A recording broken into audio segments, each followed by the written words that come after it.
Madam, मैं आपसे ये सवाल करना चाह रहा था कि पाकिस्तान की जो हुकूमत है वो अक्सर जियो इकोनॉमिक्स की तरफ बात करती है।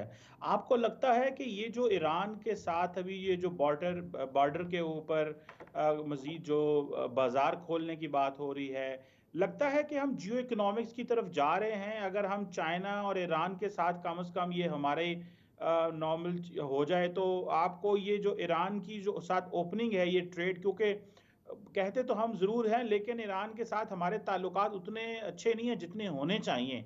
तो आपको ये जियो इकोनॉमिक्स नज़र आ रही है कि इसमें पाकिस्तान की कोई डायरेक्शन बदल रही है और हम अपने खित्ते के बाकी ममालिक को भी जियो इकोनॉमिक्स के लेंस से देखेंगे कि हम उनके साथ बिजनेस कर सकते हैं, कारोबार कर सकते हैं और नई अपॉर्चुनिटीज़ उन मुल्कों में ढूंढ सकते हैं? जी, चीमा साहब, आप बिल्कुल दुरुस्त फरमा रहे हैं। जियो इकोनॉमिक्स हमारा नया एक फ़ोकस है, जो कि हमारे फ़ॉरेन पॉलिसी का भी फ़ोकस है और हमारी ट्रेड पॉलिसी का भी हिस्सा है। सो हम जितने भी अपने हमसाए ममालिक हैं, उनके साथ ट्रेड और इकोनॉमिक रिलेशंस के प्रिज़्म से रिलेशंस को मज़ीद कवी करना चाह रहे हैं। मैं थोड़ी-सी आपसे माज़रत से कहूँगी कि पाकिस्तान ईरान के रिलेशंस कभी भी बुरे नहीं थे। हम्म। हमेशा हमारे अच्छे ताल्लुकात रहे हैं।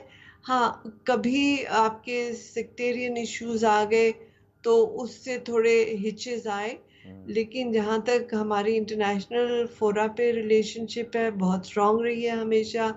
हम एक-दूसरे के स्टैंड करते हैं, मसाइल को प्रोटेक्ट करते हैं, दुनिया के आगे समझाते हैं। पाकिस्तान ने ईरान का बहुत साथ दिया है हम्म। और ईरान ने भी पाकिस्तान का साथ दिया है। लेकिन ये है कि अब हमारा जो फ़ोकस है वो इकोनॉमिक और ट्रेड, जो कि हमारी ज़रूरत है। हम्म।